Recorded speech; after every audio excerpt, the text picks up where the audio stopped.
por que foi que complicou. Porque a mente dele não é igual à nossa. Primeiro ele te faz passar pelo vale. E quando você está no vale, prontinho para atravessar, para ser jogado dentro de uma fornalha aquecida 7 vezes, ele complica tudo. Porque ele te faz ficar de pé diante de todos que estão ajoelhados. E você com a sua fé grita bem alto: meu Deus tem poder para apagar o fogo da fornalha. Mas aí ele não apaga. Aí ele vem e descomplica do jeito que você jamais imaginou. Ele deixa você cair lá dentro da fornalha. E quando você grita, achando que a chama está te queimando, quando você está parado, aí você grita 2 vezes mesmo, porque você está no meio do fogo e a chama não está te queimando. Então ele complicou te levando para lá, descomplicou não deixando a chama te queimar. Aí ele te explica o que foi que ele complicou. Ele entra lá no meio e diz assim: eu sou o 4º homem da fornalha, trouxe vocês aqui para mostrar àquele rei que eu sou Deus, e fora de mim não há salvador nenhum. Eu quero te dar um conselho hoje, antes que eu continue com essa mensagem: não murmure de nada. Não murmure da sua situação. Não se sinta o verme do carrapato. Não se sinta rejeitado e nem o patinho feio da sua casa. Não se sinta o menor de todos. Não fique gritando: o meu mineiro é o menor da casa de Israel. Porque quanto mais luta o crente passa, quanto mais prova ele passa, maior será o tamanho da glória e do ministério que Deus dará a ele ali na frente. Anos passados, quando eu encontrava alguém que passava por um vale, eu, muito emotivo, me jogava ao lado da pessoa e chorava, e gritava, e me humilhava, e tentava estender a mão. E não sei se já aconteceu isso com você. Você tentar abençoar alguém que Deus não quer que você abençoe, é um problema. Você investe onde não deve, o dinheiro não te dá retorno. Você contrai inimizades gratuitas porque não era para poder ajudar. Tem pessoas que o próprio Deus trilha o caminho delas. É Ele quem abre a porta da luta, é Ele quem joga a pessoa lá dentro, e é Ele quem depois arranca ela de lá. Na vida do crente, o que não acontece amando de Deus, acontece com a permissão dEle.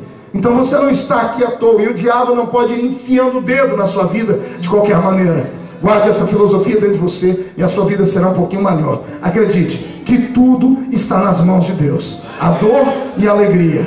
Pastor, mas por que Deus deixou o diabo me tocar? É simples. Já sei, pastor, ele é sádico. É claro que não. Ele só deixou o diabo te tocar porque daqui a pouco ele quer que o diabo te devolva 2 vezes mais do que ele roubou na sua história, na sua vida. Posso ouvir um grito de glória a Deus por isso? Na eternidade passada, esse Deus olhou para o cosmos que ainda não existia, para o seu mundo metafísico, inumano, e ele se sentiu solitário. Então Deus resolveu lá no céu criar uma criatura diferente de tudo que já podia ser imaginado na mente dele. Ele criou os anjos. Eu disse que ele criou os e dotou cada um deles de um poder, cada um deles de uma característica. Pense em anjos poderosos. A Bíblia diz que eles são maiores do que nós em estatura, mas não diz que eles são maiores do que nós em poder. Embora sejam maiores do que nós em estatura, são seres feitos de uma matéria que eu tenho que chamar de antimatéria, porque não pode ser físico. Os anjos são espírito, e a palavra espírito, ela tem uma conotação com o vento, com o ar, ou seja, aquilo que é invisível. E quando Deus os fez, Deus deu a cada um deles uma característica peculiar. A uns o Senhor os ordenou como sendo seus ministros, que podiam trazer as suas respostas e as suas palavras aos homens. A outros deu a unção do louvor, como os serafins. E para esses, além do louvor, Deus deu a eles 6 asas, para que pudessem voar e se cobrir diante da glória dele, porque só os serafins voam acima do trono de Deus. Já os querubins, o Senhor deu uma autoridade de salvaguardar a sua integridade santa. Por isso, cabe aos querubins sustentarem o trono de Deus em cima dos seus ombros. Já o arcanjo, porque a Bíblia diz a existência de um deles, embora aqueles que estudam angelologia sabem que existem outros, mas a Bíblia não nos dá o direito de chamar outro de arcanjo. A Bíblia coloca Gabriel no mesmo espaço de Miguel, chamando ele de príncipe, tal qual Miguel era. Mas só Miguel é o arcanjo que tem uma espada na mão capaz de romper os laços de Satanás. Deus havia feito esses seres, e de repente, meu Deus cria um anjo diferente, um anjo de quinta grandeza, um anjo tão belo, e tão forte, e tão vigoroso, que ele consegue atrair a atenção de todas as outras criaturas angelicais que existiam. Esse anjo torna-se uma espécie de líder, e parece que meu Deus dá a ele um dom que não deu aos outros. Se os outros cantam, esse tem o poder de criar a própria música. O dia que você estudar o livro de Ezequiel com apreço, Você vai chegar pelo capítulo 25, 26, 27, 28 de Ezequiel e verá a visão que Deus dá acerca de Lúcifer. E você vai ver que Deus é um ser que tem dificuldades em elogiar tudo aquilo que faz a sua própria criatura. Você vai ver Deus elogiando a criação da terra, dizendo: ele viu Deus que isso era bom e fez a manhã e a tarde do primeiro dia. Deus sempre tem muita dificuldade em elogiar aquilo que faz, mas a Lúcifer parece que ele tirou o pé do freio. Deus olhou para ele e disse: não há criatura tão bela como você, não há ninguém que se vista como você, não há ninguém que toque o meu coração como você. E estudando a palavra no original, querubim ungido da guarda, porque isso era Lúcifer, a palavra no original significa aquele que guarda e leva outros à adoração. No dia que Deus criou Lúcifer, você vai ver lá no Ezequiel 25, 26, 27, 28, Deus dizendo: porquanto nos dias em que foste criado em ti o adufe, os tambores e os instrumentos musicais. A música nasceu dentro dele. Eu quero crer que pela visão que tenho de Lúcifer na Bíblia, o Senhor falando das suas indumentárias, da sua capa, das suas asas, da roupa como ele vestia, do seu rosto, parece que tudo dele tinha conotação musical.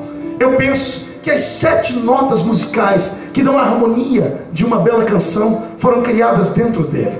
Parece que eu vejo ele caminhando, e cada vez que ele dá um passo, uma nota musical sai dos seus passos. Cada vez que ele abre as suas asas, uma nota musical sai das suas asas. Ele era a própria encarnação da música, e a música é algo divino, e ela toca o coração de Deus. Posso ouvir um amém por isso? Eu não sei se essa igreja passa por problemas assim, de repente só no Brasil, ou nos outros 56 países do mundo onde eu já preguei. De repente aqui seja uma exceção, mas toda a igreja que eu já fui tem problema com música. Tem problema com música e com músicos. Tem problema com conjuntos. Que me diga o líder da mocidade, que me diga o líder do coral, que me diga o líder das senhoras do departamento feminino que canta, que me fale os garotos que tocam seus instrumentos. Parece que tem hora que entra um espírito contrário entre eles e sobe para o coração deles um orgulho que é inumano.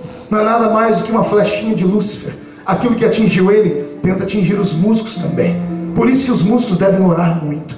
Por isso que os músicos da igreja devem se preparar muito. E todos aqueles que se envolvem com a área da música na igreja, quer seja como cantor, ou como maestro, ou como instrumentista, devem orar muito. Porque cada vez que vocês pegam o seu instrumento, quer seja ele físico ou a sua própria voz, você mexe com o reino das trevas. Satanás fica irado, porque ele sabe o poder de uma música no coração daquele que fez a música. Está entendendo? Por que você acha que quando eu prego eu peço para um tecladista como esse tocar? Eu sou esperto. De bobo eu só tenho um jeitão torto de andar e por ter nascido lá no meio da roça. O resto é pura inteligência. Se eu não conseguir atingir o coração de Deus com a minha prédica, a música atingirá o coração dele. Porque Deus é um ser romântico. Por favor, não se assuste, abra o coração e receba isso. O seu Deus é um ser romântico. Posso ouvir um amém por isso? Você nunca ouviu isso, né? Você já ouviu alguém dizer que Deus é o Deus da guerra, que Ele é o Senhor Jeová Rafá Kissar, Ele é o Senhor Jeová Tzidkenu, Ele é o Senhor Mikadiskin, Ele é o Senhor Shammah, todos os nomes poderosos. Agora eu estou te dizendo que Deus é um ser romântico. Deus tem sentimentos. Deus é apaixonado por uma reunião como essa. Não apenas porque o pregador fala, mas Ele é apaixonado pelas reações que ocorrem no meio da igreja. Quer chamar a atenção de Deus? Não adianta entrar aqui dentro e ficar com essa cara feia, parecendo que foi batizado num pote de vinagre. Quer chamar a atenção de Deus? Não adianta ficar aí olhando para cima e simplesmente numa reunião como essa filosofando. To be or not to be, that's the question. Não adianta você entrar dentro de uma igreja como essa e apenas usar o seu intelecto, o seu eu racional, tentando absorver, entender o que o pregador está falando, fazendo as suas anotações para chegar em casa, rever se é verdade ou não, e daqui 30 dias entrar na igreja e dizer: olha, a mensagem daquele dia era verdadeira, eu fui estudar e fazia sentido. Enquanto você vai levar 30 dias para entendê-la, aqueles que são mais simples, são gente como eu, que às vezes só tem 2 dentes na boca, o zagueiro e o atacante. Mas quando a palavra vem, ele não fica filosofando, ele abre o coração e entra aqui dentro. A pessoa pula no culto, ela adora Deus no culto, ela ora em línguas estranhas no culto. E aqueles que têm mais dificuldade em crer, que são os mais céticos, levam meses para receber aquilo que outros recebem em questão de segundos. Eu quero que você